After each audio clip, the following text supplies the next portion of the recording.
जय हिंद साथियों, स्वागत है आप सभी का हमारे इस नए वीडियो में।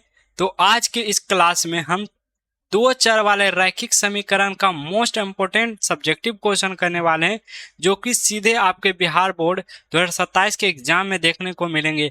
यदि आप 2027 में मैट्रिक का परीक्षा देने वाले हैं तो वीडियो को अंत तक जरूर देखिएगा। अंत में हम ऐसा क्वेश्चन बताने वाला है जो हर साल बोर्ड में आता है, तो बिल्कुल स्किप मत कीजिएगा क्वेश्चन को। बहुत ही इंपॉर्टेंट क्वेश्चन हम आपको कराने वाले हैं। तो चलिए वीडियो को करते हैं शुरुआत। पहला क्वेश्चन देखिएगा। हम पहले लघु उत्तरीय पढ़ेंगे, उसके बाद हम दीर्घ उत्तरीय पढ़ेंगे। तो सबसे पहले देखिए लघु उत्तरीय प्रश्न। ये क्वेश्चन बहुत बार अभी तक पूछ चुका है। क्या क्या केवल आपके समीकरण चेंज कर देगा, बाकी पूछने का तरीका सेम ही होगा। पहला क्वेश्चन क्या, अनुपातों की तुलना कर ज्ञात करना है कि निम्नलिखित युग्म में संगत है कि असंगत है। संगत है साथियों की असंगत है। क्या करना है, अनुपातों की तुलना करना है। अनुपातों की क्या करना है, तुलना करना है। तो इसमें अनुपात यानी कि हमारा जो समीकरण है उसको पहले लिख लेंगे। 2 अंक में पूछे जाते हैं साथियों, 2 अंक में ये लघु उत्तरीय आता है। तो इसको हम कैसे बनाएंगे, जो भी समीकरण दिया रहेगा सबसे पहले उसको क्या करना है, लिख लेना है। जो भी समीकरण दिया रहे सबसे पहले उसको लिख लीजिए, और यहाँ पर इसको तुलना करना है। तुलना अनुपात क्या है हमारा, तो अनुपात है A1/A2। A1x प्लस B1y बराबर C1। क्या हो जाएगा, C1। दूसरा समीकरण क्या है साथियों, दूसरा समीकरण देखिए हमारा है 2x प्लस में 8y बराबर में 7। बराबर में क्या है, 7। अब यहाँ पर इसको तुलना किससे करेंगे, A2x प्लस B2 में y और बराबर कर देंगे C2। बराबर क्या कर देंगे, C2। तो यहाँ से देखिएगा, तो ध्यान से देखेंगे तो यहाँ से A1 का मान निकल रहा है। x से x मिल गया तो A1 का मान निकला 3, और B1 का मान निकला 12, और C1 का मान निकला 5। और यहाँ से निकला A2 का मान निकला 2, और B2 का मान निकला 8, और C2 का मान निकला 7। C2 का मान क्या निकला, 7। अब यहाँ पर देखिए हमें निकालना सबसे पहले A1/A2। क्या हमें निकालना है, सबसे पहले आपको निकालना होगा A1/A2। तो A1 का मान 3 है, और बटे में कर दीजिए क्या, तो बटे में कर दीजिए A2 जो कि 2 है। ठीक है साथियों। अब आगे हम निकालेंगे क्या निकालेंगे, B1/B2। क्या निकालेंगे, B1/B2 क्या हो जाएगा, 12/8। इसको काटेंगे साथियों तो यहाँ पर 4×3=12, 4×2=8।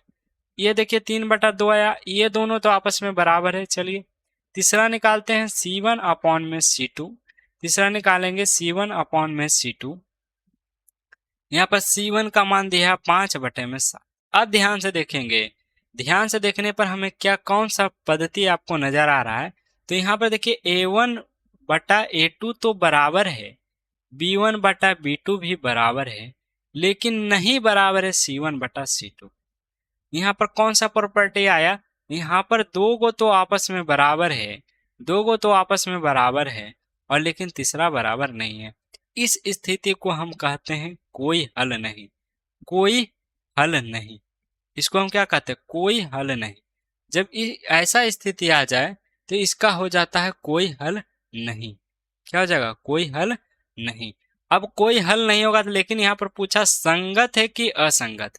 देखिएगा साथियों, दो चीज में आ जाए, A1/A2, A1/A2 बराबर आ जाए B1/B2। ये दोनों बराबर नहीं रहे, और एक कंडीशन और है A1/A2 और B1/B2 और C1/C2, यानी तीनों बराबर में आ जाए तो इस दोनों स्थिति को हम कहते हैं संगत। इन दोनों स्थिति को कहते हैं संगत, और इसको हम कहते हैं असंगत। क्या हो जाएगा, असंगत। तो हमें ज्ञात करना है, तुलना करके हमें ज्ञात करना है कि संगत है कि असंगत है। नीचे लिख देना है अतः यह असंगत है, अतः यह असंगत है। ठीक है साथियों, इतना कर दीजिएगा, आपको 2 मार्क्स मिल जाएंगे। चलिए दूसरा नंबर क्वेश्चन देखिए। दूसरा नंबर क्वेश्चन है, यहाँ पर के किन मानों के लिए समीकरण, ये हमारे पास समीकरण दिया है, का कोई हल नहीं होगा। कोई हल नहीं होगा। यहाँ बोला कोई हल नहीं होगा, तो आपको पता है कोई हल में नहीं होगा मतलब A1/A2 बराबर रहेगा B1/B2 के, लेकिन नहीं बराबर रहेगा C1/C2 के। तो यहाँ पर हम कर देंगे, यहाँ पर देखिए हम करते हैं, जो समीकरण रहे सबसे पहले उससे A1 B1 और C1 का मान जरूर निकाल लीजिए। जो भी समीकरण आपको दिया रहे उससे हमारा A1 B1 और C1 का सबसे पहले मान निकाल लीजिए। तो यहाँ से हम डायरेक्ट निकाल सकते हैं, यहाँ पर तुलना करने की जरूरत नहीं है। यहाँ पर कहा था तुलना करने के लिए, इसलिए हम A1/A2 लिखे थे। बाकी हम डायरेक्ट लिख सकते हैं। A1 का मान यहाँ पर K हो जाएगा, B1 का मान क्या हो जाएगा 1 हो जाएगा, आगे वाला 1 हो जाएगा, C का वैल्यू 1 हो जाएगा। C का वैल्यू क्या हो जाएगा, यहाँ से निकालेंगे A2 का वैल्यू K प्लस में 1 हो जाएगा, C2 की वैल्यू क्या हो जाएगा 2 हो जाएगा, सॉरी B2 का वैल्यू 2 हो जाएगा और C2 की वैल्यू 3 हो जाएगा। क्वेश्चन में दिया है कोई हल नहीं होगा, क्या है? कोई हल नहीं है, कोई हल नहीं है। साथियों बताइएगा, जब कोई हल नहीं होता है तब हम क्या करते हैं? तब हम करते हैं A1/A2 बराबर होता है B1/B2 के, लेकिन नहीं बराबर होता है C1/C2, C1/C2 के। अब A1 का मान यहाँ पर दोस्तों K है और A2 का मान क्या है K प्लस में 1 हो जाएगा, बराबर कर दीजिए। B1 का मान 1 है और B2 का मान 2, कुछ नहीं है। यहाँ पर देखिए क्या करिएगा, इसको बराबर C1 C2 लिखने की जरूरत हमें नहीं है। क्यों? क्योंकि ये बराबर ही नहीं है। ऐसे लिख सकते हैं 1/3, लेकिन हम इन दोनों समीकरण से चलेंगे क्योंकि हमें K की मान निकालनी है। हमें क्या करनी है, हमें K की मान निकालनी है। और K किस में है, इसी में है, इससे हमें कोई मतलब नहीं है। तो आगे हम इन दोनों समीकरण से चलेंगे, क्रॉस मल्टीप्लिकेशन करेंगे। क्रॉस मल्टीप्लिकेशन करेंगे इसका K अपॉन में K प्लस में 1 और बराबर में 1/2, दोनों का क्रॉस मल्टीप्लिकेशन करेंगे तो यहाँ पर हो जाएगा 2K बराबर, इसको गुना करेंगे तो कोई फर्क नहीं पड़ेगा, 1 हो जाएगा। K माइनस से इधर आ जाएगा, माइनस में इधर आ जाएगा, 2K में से K जाएगा तो K की वैल्यू आ जाएगा 1। यही K की वैल्यू हमें निकालना था। नीचे लिख दीजिएगा आप लोग, नीचे आपको लिख देना होगा, अतः K की वैल्यू क्या हो जाएगा, अतः K की वैल्यू क्या हो जाएगा साथियों, तो K की वैल्यू यहाँ पर हो जाएगा 3। इसको अच्छा से लिख देते हैं।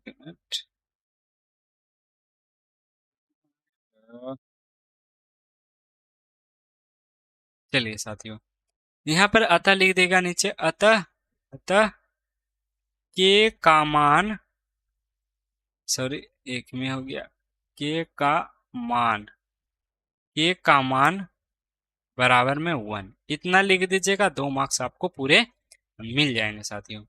चलिए तीसरा नंबर क्वेश्चन देखिएगा, उसी प्रकार से K के किन मानों के लिए निम्नलिखित समीकरणों का युग्म अपरिमित रूप से अनेक हल होंगे, अनेक हल होंगे। ये क्वेश्चन देखिए 25 अथवा 21 में आया था क्वेश्चन, कैसे हम इसको बनाएंगे।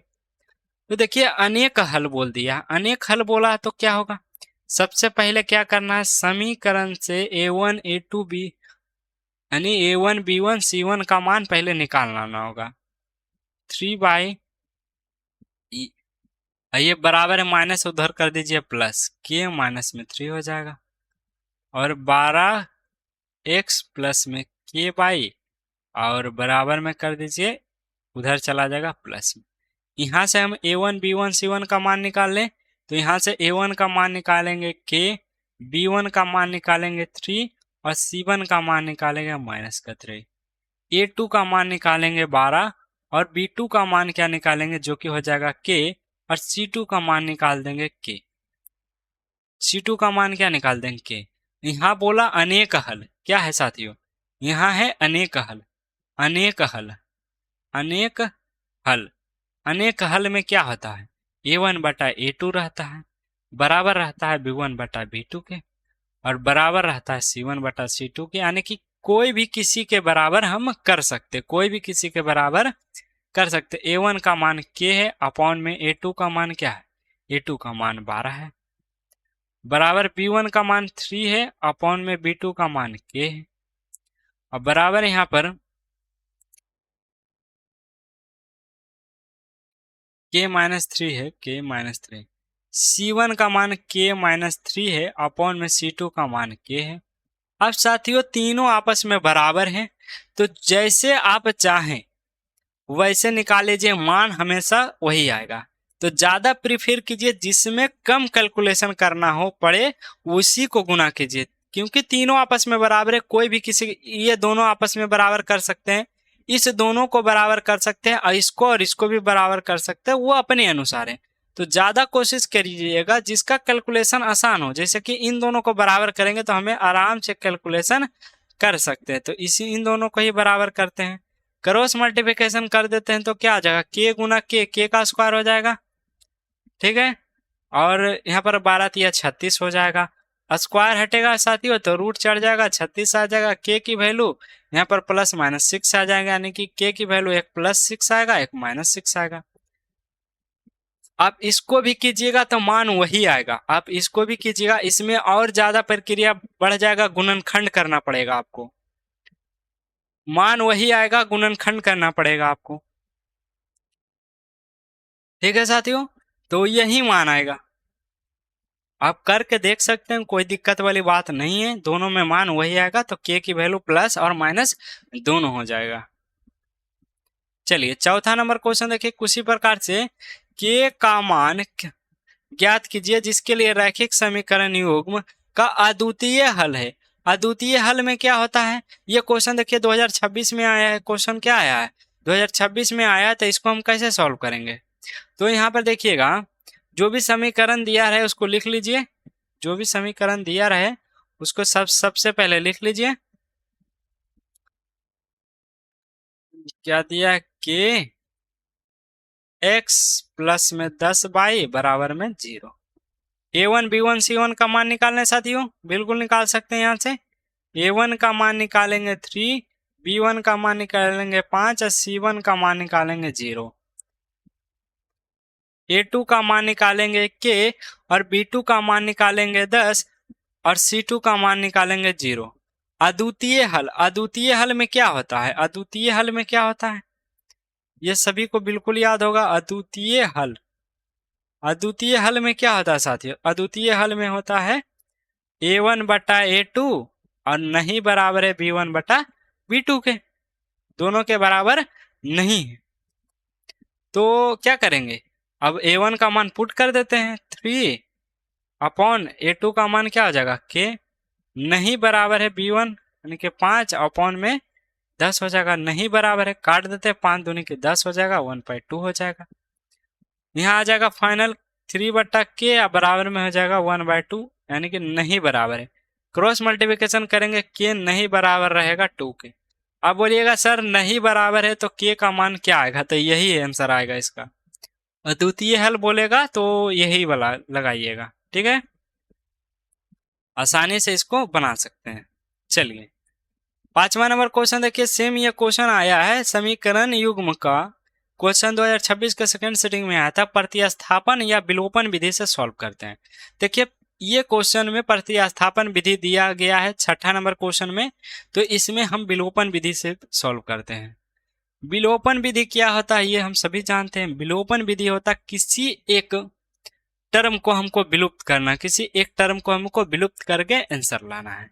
तो चलिए हम या बोला तो दोनों में से एक चीज हम चूज करते हैं, तो हम चूज करते हैं विलोपन विधि। अगले क्वेश्चन में हम प्रतिस्थापन विधि सॉल्व करेंगे तो दोनों सीख जाएंगे, और बरज गुणन विधि भी सीखेंगे साथियों, टेंशन ना लीजिए। चलिए तो विलोपन विधि सीखते हैं। यहाँ पर दोनों समीकरण को लिख लेना होगा, 2x और प्लस में y बराबर में 7, और यहाँ पर 4x माइनस 3y बराबर में, प्लस है तो उधर भेज दीजिए तो -1 हो जाएगा। इसको मान लीजिए समीकरण 1, इसको मान लीजिए समीकरण 2, इसको समीकरण 1, इसको समीकरण 2। देखिए विलोपन में होता है किसी टर्म को हमको विलुप्त कर देना, किसी टर्म को हमको विलुप्त कर देना। आप चाहे तो x को विलुप्त कर दीजिए, आप चाहे तो y को विलुप्त कर सकते हैं, ये आपकी मर्जी है। तो यहाँ पर देखिएगा क्या हो गया, विलोपन विधि से हमें क्या करना है, विलुप्त करना है।